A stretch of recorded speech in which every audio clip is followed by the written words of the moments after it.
بسم اللہ الرحمن الرحیم۔ حاضرین و ناظرین، السلام علیکم ورحمۃ اللہ۔ تدریس القرآن کے سلسلے کے آخری اسباق کی طرف ہم بڑھ رہے ہیں۔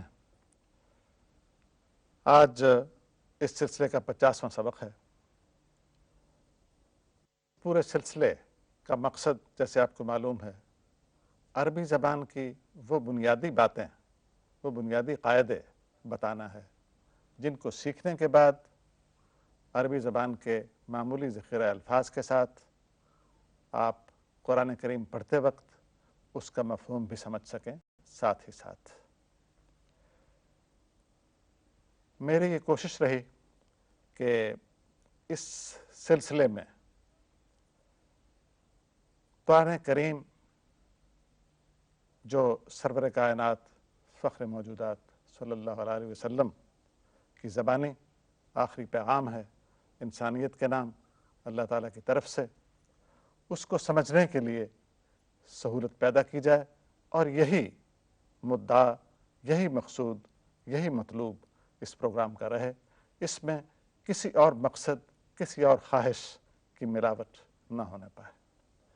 میں نے یہ بات صرف اس لیے کہہ رہا ہوں کہ اس پروگرام کے لیے جو ہمارے سامعین یا ناظرین ہیں وہ اس کا بھی خیال رکھیں۔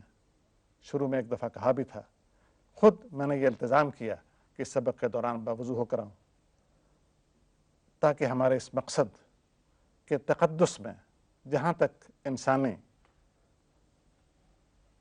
وسائل کا، انسانی بس کا تعلق ہے، کوئی فرق نہ آنے پائے۔ خدا کرے کہ ہم اس مقصد میں کامیاب ہوئے ہوں کم از کم ایک حد تک، اور اس سفر کو اس پروگرام کے اختتام کے بعد بھی اپنے طور پر جاری رکھیں، تاکہ وہ مقصود جو حقیقی مقصود ہے اس پروگرام کا کہ قرآن کریم کا مفہوم سمجھا جائے، اس کے قابل ہو سکیں۔ تو آج اس سلسلے کا 50واں سبق ہے۔ ہم نے عربی الفاظ، عربی افعال کی ابتدائی سادہ شکل جو صرف 3 بنیادی روٹ لیٹرز، مادے کی حروف پر مشتمل ہوتی ہے، وہاں سے بات شروع کی تھی۔ اس کے بعد اس میں مقرر، معین، مخصوص، زائد الفاظ، ان 3 حروف پر اضافہ کر کے جو مصادر بنتے ہیں، جو نئے سانچے بنتے ہیں، ان سے جو نئے مفاہیم پیدا ہوتے ہیں، وہ ہم نے سمجھنے کی کوشش کی۔ اس سلسلے میں، پروگرام میں ہم نے جتنے مصادر اس سلسلے میں رکھے ہیں، ان میں سے آخری مصدر نیا وہ استفعال ہے، اور یہ مصدر بھی اردو میں عام استعمال ہوتا ہے۔ اس مصدر سے کئی مثالیں میں ابھی عرض کر دوں۔ مثلا استفعال، اس میں فے عین لام مادے کے حروف ہیں، اور الف سین تے یہ ہر ایک مصدر کے شروع میں آئے گا۔ درمیانی حرف عین کے بعد جیسے دیکھتے ہیں یہاں پر، یہ دیکھیے فے عین لام ہے، فے عین لام، اس کے شروع میں تو الف سین تے ہم نے زائد کا اضافہ کیا، اور عین کے بعد الف کا استفعال ہوا۔ ماضی کی صورت میں صرف فے، عین اور لام، شروع میں صرف الف سین تے بڑھا دیں، تو یہ ہو گیا استفعل، یہ ماضی ہوئی۔ اور مصدر کے لیے عین کے بعد الف کا اضافہ بھی ہوگا، استفعال اس کا مصدر ہوگا، استفعال۔ جیسے عربی میں، اردو میں جو ہم مثالیں استعمال کرتے ہیں، استقبال، استقبال، استعداد، قابلیت، اہلیت، ہم یہ مصدر بھی اردو میں عام بولتے ہیں، بلکہ اس کی تعداد استعفا بول دیتے ہیں ہم، لیکن وہ ہے استعفا، فے الف اور آخر میں حمزہ۔ استغفار، استعمال، تو یہ مصادر کافی تعداد میں اردو زبان میں۔ ہم اس لحاظ سے خوش قسمت ہیں کہ ہماری اپنی زبان میں، بلکہ ہماری اپنی زبانوں میں کہنا چاہیے، باقی صوبوں میں بھی جو پاکستانی زبانیں بولی جاتی ہیں، سب میں یہی کیفیت ہے کہ عربی زبان کے یہ الفاظ کثرت کے ساتھ ہماری زبانوں میں پہلے ہی مستعمل ہیں. صرف اگر ہم یہ سمجھ لیں کہ یہ شروع اس کا کہاں سے نکلا ہے، یہ لفظ کس شکل میں ہے، تاکہ اسے ہم صحیح طور پر پلیس کر سکیں، تو پھر قرآن پاک کے سمجھنے میں بہت مدد اس سے مل سکتی ہے. تو دیکھیے باب استفعال میں ہم آگے چلتے ہوئے چند ایک مثالیں دیکھتے ہیں. مادہ ہے ہے سین نون جو آپ اسکرین پہ دیکھ رہے ہیں. اس کی ابتدائی شکل فعل کی بغیر کسی زائد حرف ہوتی ہے حسونا، آپ پڑھ چکے ہیں. یہ خوبصورت ہونا، اچھا ہونا، نیک ہونا. بنیادی طور پر معنی ایک ہی ہیں اسے کہ خوبصورتی، نیکی، اچھائی یہ ایک ہی چیز ہے. اور اصل خوبصورتی بھی در حقیقت اچھائی، خوبی اور نیکی کا نام ہے. اس سے ہم نے باب فعال بنایا تھا تو احسنا ہو گیا اچھا کرنا، کسی کام کو اچھے طریقے سے سر انجام دینا. اس سے مصدر احسان ہے جو اردو میں استعمال ہوتا ہے. اور آج کے سبق کے لیے ہے سین نون کے شروع میں الف سین تے لگایا تو مصدر ماضی بنا استحسنا، اچھا سمجھنا. یہ جو باب ہے استفعال، ہم جیسے میں نے پہلے بھی بتایا آپ کو، الف سین تے کا ہم نے اضافہ یوں ہی نہیں کر دیا. ایسا کرنے سے نئے مفاہیم ملتے ہیں. مثلا ایک تو کسی چیز کو ویسا سمجھنا جو مادے میں معنی ہے، ویسا سمجھنا. مثلا استحسنا اچھا سمجھنا. کبھی آپ استعمال کرتے ہیں قاف بے ہے، قبوہا کے معنی ہوتا ہے برا ہونا. کبھی استقبہ برا سمجھنا. اور دوسرے معنی اس میں ہوتے ہیں مانگنے کے بھی. دوسرے معنی اس میں ہوتے ہیں مانگنے کے، یعنی باب استفعال میں کسی چیز کی طلب، وہ مفہوم بھی پیدا ہو جاتا ہے. ہم مثالیں دیکھیں گے تو وضاحت ہوگی. تو دیکھیے استحسنا اچھا سمجھنا اور استحسان اس سے مصدر بن گیا. اگلی مثال دیکھیں. سین قاف یہ مادے کے حرف ہیں 3. مجرد میں اس کی ماضی ہوتی ہے سقا، جس کے معنی اس نے پلایا. سقا کے معنی ہے اس نے پلایا. اس سے اس میں فاعل ساقی ہمارے اردو میں عام مستعمل ہے. ساقی خاص طور پر شاعری میں پلانے والا. بلکہ سقا جو ہم اردو میں عام طور پر ہیم سے لکھ دیتے ہیں وہ درست نہیں ہے. دراصل سقا کہتے ہیں نا جو پانی لاتا ہے ماشکی کے لیے. سقا یہ لفظ ہے سے نہیں ہونا چاہیے، بلکہ اس کی شکل یہ ہے کہ یہ ہے نا فے عین لام، فے عین لام، یہ ہمارا سنچ ہے. اب یہاں پر ہے ہمارے پاس سین قاف اور یہ، ٹھیک ہے. تو فے عین لام سے ایک وزن ہوتا ہے فعال، اس میں مبالغہ کا آپ پڑھ چکے ہیں. فعال یہ وزن جو ہوتا ہے یہ پیشے کے لیے بھی استعمال ہوتا ہے، صرف مبالغے کے لیے نہیں. فعال کا وزن جیسے غفار ہے مبالغے کے لیے، بہت بخشنے والا. غفار. ستار بہت پردہ رکھنے والا، بہت عیب چھپانے والا، پردہ پوش، عیب پوش. تو اسی طرح یہی وزن جو ہے فعال کا، یہ اس کا ایک دوسرا جو کام ہے وہ یہ کہ یہ پیشے کے لیے، پیشوں کے اظہار کے لیے. جیسے حداد، حدید لوہے کو کہتے ہیں تو حداد لوہار، وہی وزن ہے نا فعال کا، حداد لوہار. اس طرح سے صفار جو ٹھٹھیارا، تانبے کا کام کرنے والا، صفار جی. اور اسی سے فلاح کسان، کاشتکار. اور اسی سے بنا ہوتا ہے نا بنا کرنا، بنا کے معنی تعمیر ہے. بنا اگر یہ یوں ہو، بنا کے معنی ہے تعمیر. بے نون یہ اس کا روٹ ہوا، بے نون اور یہ روٹ ہے تو بنا اس سے مصدر ہے. فعال کا وزن لائیں تو بنا عربی میں کہیں گے معمار کو، بنا معمار. حسن البنا جو مصر میں اخوان المسلمون کے بانی تھے مرحوم، ان کا نام حسن البنا. البنا کے معنی معمار. عربوں میں اب بھی، یہ ہمارے ہاں سوء اتفاق کہنا چاہیے کہ ذات پات کا جو رواج بر صغیر میں موجود تھا یہاں کی اقوام میں، اس سے مسلمان بھی متاثر ہوئے بغیر نہ رہ سکے. چنانچہ پیشہ ور جو ہیں، پیشے جو ہیں وہ ہمارے نزدیک حقیر بات بن گئی. لوہار، ترخان، بڑھئی، حجام، کمہار. ہم نے خواہ مخواہ ان کے ساتھ ایک طرح کی گویا وابستہ کر لی، اس میں کوئی خفت کی چیز ہے. لیکن اسلام میں تو آپ کو معلوم ہے کہ یہ تو بڑے مفید کام ہے انسانیت کے لیے، اور ان سے تو کسی طرح بھی کوئی پہلو نہیں نکلتا خفت کا.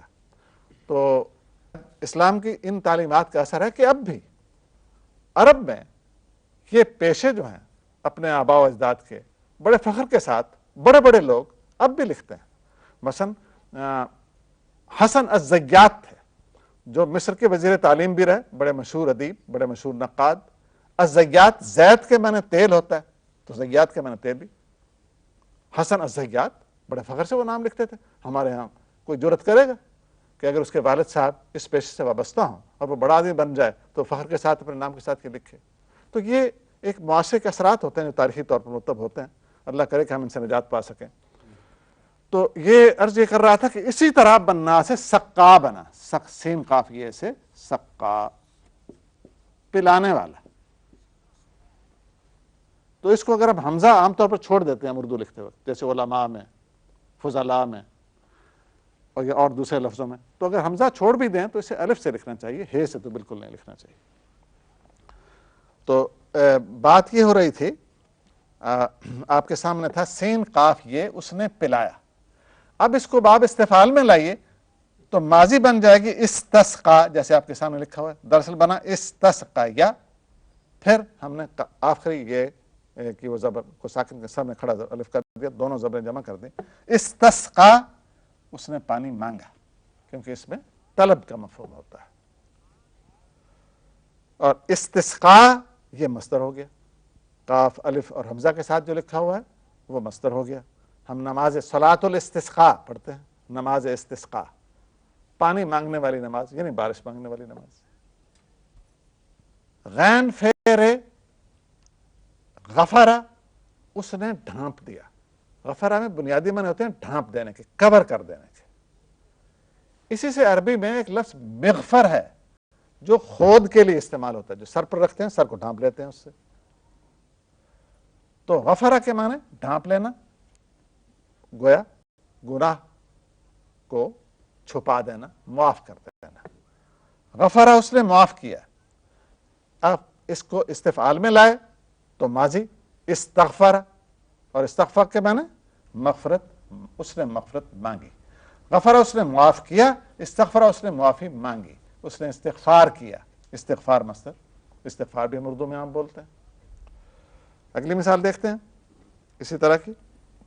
استقبال پیشوائی کرنا، قاف بے لام اس کا مادہ ہے، استقبال مصدر ہو گیا. اور اس سے مستقبل یہ اس میں مفعول ہے. بے کے نیچے زیر ہو تو پھر کیا اس میں فاعل ہوگا. یہ تو پکا قاعدہ آپ کو بتا چکا ہوں. درمیانی حرف جو ہے اس کے نیچے زیر ہوگا تو اس میں فاعل ہوگا. مستقبل یہ اس میں مفعول ہے، جس کا سامنا کیا جائے، وہ زمانہ جس کا ہم نے سامنا کرنا ہے، تو اسے وہ فیوچر ہوگا. استحسان، سین نون اچھا ہونا، استحسان اچھا سمجھنا، اچھا قرار دینا، اچھا ٹھہرانا، یعنی تعریف کرنا بھی ہو گیا، پھر داد دینا، آفرین کہنا. اور اسی سے پھر اس میں مفعول مستحسن، اچھا قرار دیا گیا، جس کی داد دی گئی ہو، اس میں مفعول ہے یہ مستحسن. آپ کا یہ اقدام مستحسن ہے، آپ کا یہ کام، آپ کا یہ عمل مستحسن ہے، قابل تعریف ہے. استعمال، عین میم لام، عملہ اس نے کیا، اور استعملہ عمل میں لانا. استعمال اس سے مصدر ہوا، اور مستعمل اسی طرح اس میں مفعول ہوا، جو عمل میں لایا جائے، جو کام میں لایا جائے، جو مستعمل ہو. استحکام مضبوطی، مضبوط ہونا، اور مستحکم جو مضبوط کیا گیا ہو، مضبوط ہو. اب استعفاء، استسقاء، استدعاء، استثناء، یہ سب ایسے مصادر ہیں جن کے آخر میں جو مادے کا آخری حرف تھا وہ واو یا یہ تھی، اور جب ان سے مصدر بنتا ہے تو وہ الف میں بدل جاتا ہے، آخر میں حمزہ آ جاتا ہے. یہ مثالیں اب جو آ رہی ہیں آپ کے سامنے یہ ایسی ہیں جن میں استغاثہ آخر میں تے ہے. استغاثہ مدد چاہنا، غین واو سے یہ مادہ جو ہے اس میں غوث، اس سے غوث کے معنی ہوتے ہیں مدد کرنے والا. اغاثہ اس نے مدد کی. مغیث اس سے اس میں فاعل ہے، مغیث الدین اب نام رکھتے ہیں دین کی مدد کرنے والا. استغاثہ مدد چاہنا، مدد مانگنا، فریاد کرنا. اس لیے آپ جانتے ہیں کمپلینٹ جو ہوتی ہے جو کسی عدالت میں کی جاتی ہے اسے ہم عدالتی زبان میں استغاثہ کہتے ہیں. اور اسی سے اس میں فاعل ہے مستغیث. مستغیث پٹیشنر جو استغاثہ داخل کر رہا ہو، مستغیث. اور مستغاث ہوگا جس کے پاس فریاد کی جائے، وہ حاکم جس کے پاس آپ جا کر فریاد کریں وہ مستغاث ہوگا. استعارہ یہ بھی آپ واقف ہیں اس سے. اس کے معنی ہوتے ہیں جب کسی معنی مانگنا، یعنی مانگنا اس کے معنی. مستعار آپ اس سے استعمال کرتے ہیں، مستعار لینا، مانگنا. اب آگے دیکھیے استخارہ ہے اسی طرح. استخارہ کے معنی ہوئے لفظی معنی بہتر صورت کی طلب کرنا. آپ استخارہ کرتے ہیں، وہ طلب کرتے ہیں کہ اچھی چیز کیا ہے، خیر کس میں ہے. یہ چند مثالیں ایسی ہیں جن میں ہم نے آخری تے جو ہے عربی کے مصدر کی اس کو لمبی تے کے ساتھ اپنا لیا ہے اردو میں. استطاعت جیسے، یا جیسے استراحت. استراحت آرام کرنا، استطاعت گنجائش. اب چند مثالیں دیکھیں گے قرآن پاک کی، لیکن اس سے پہلے حسب معمول ہم دیکھتے ہیں کہ فعل ماضی کا پہلا صیغہ استفعل تو ہم نے سبق کے شروع میں دیکھا. اب جو فعل ماضی کے بقیہ صیغے ہیں سارے کے سارے، ان کی شکل کیا ہوگی، اور وہ بالکل مشکل نہیں. سب سے پہلے معمول کے مطابق آپ کے سامنے چارٹ ہے فعل کا، اس کی سادہ شکل میں فے این لام کے ساتھ.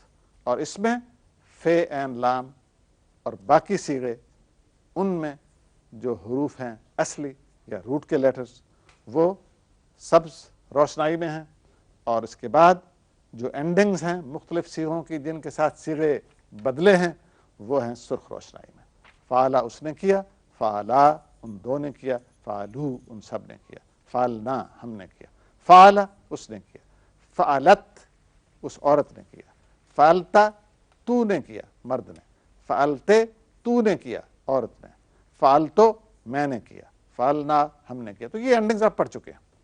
ان کو میں نے دو چار کو اس لیے ریپیٹ کر دیا کہ آپ کے ذہن میں یہ بات تازہ ہو جائے، اور پھر آپ دیکھیں کہ بالکل یہی اینڈنگز جو ہیں وہ استفعال میں بھی استعمال ہوئی ہیں. یہ دیکھتے ہیں. یہ پہلا صیغہ استفعل. یہاں پر نیلی روشنائی میں استفعل، یہ جو باب استفعال سے فعل ماضی ہے وہ نظر آ رہا ہے آپ کو نیلی روشنائی سے. استفعل، استفعل، یہاں بھی الف سین تے فے این لام، یہ نیلی روشنائی میں ہے. الف کا جو ہم نے اضافہ کیا ہے وہ لال روشنائی میں ہے. تو یہ لال روشنائی میں جو اینڈنگز ہیں، جو اضافات ہیں صیغے بنانے کے لیے، وہ آپ یہاں بھی لال روشنائی سے لکھے ہوئے حروف اور یہاں بھی لال روشنائی سے لکھے ہوئے حروف، ان کا موازنہ کریں گے تو ان کو بالکل ایک سا پائیں گے. گویا استفعل کے ساتھ بھی بالکل ہم نے صیغے بنانے کے لیے وہی کچھ کرنا ہے جو ہم نے فعلا کے ساتھ کیا تھا مختلف صیغے بنانے کے لیے. فعلا سے فعلت مؤنث کا صیغہ بنا، استفعل سے استفعلت مؤنث کا صیغہ بنا. یہاں فعلتا یعنی آخری لام جو تھی اس پر جزم اور تے زبر تا کا اضافہ ہوا تو تو نے کیا. استفعلتا یہ وہی چیز یہاں بھی تو مذکر کا صیغہ، تے استفعلتے تو مذکر مؤنث کا صیغہ، استفعلتو میں مؤنث کا صیغہ، مذکر اور مؤنث دونوں کے لیے متکلم کا صیغہ علی حد القیاس. یہ سارے جو اینڈنگز ہیں وہ وہی ہیں جو فعل کی سادہ شکل میں ہیں. تو اب ہم آتے ہیں قرآن پاک کی مثالوں کی طرف. باب استفعال فعل ماضی قرآن پاک کی آیات سے اس کی مثال. پہلی مثال آپ کے سامنے اسکرین پر، ابا واستکبر وکان من الکافرین. اس میں کون سی مثال آپ کو باب استفعال کی نظر آ رہی ہے؟ استکبر. بالکل صاف، الف سین تے یہ تو پکی نشانی ہے، جہاں آپ پہلے دیکھیں گے فوراً معلوم ہو جائے گا کہ یہ باب استفعال سے لیا گیا. ابا اس نے انکار کیا.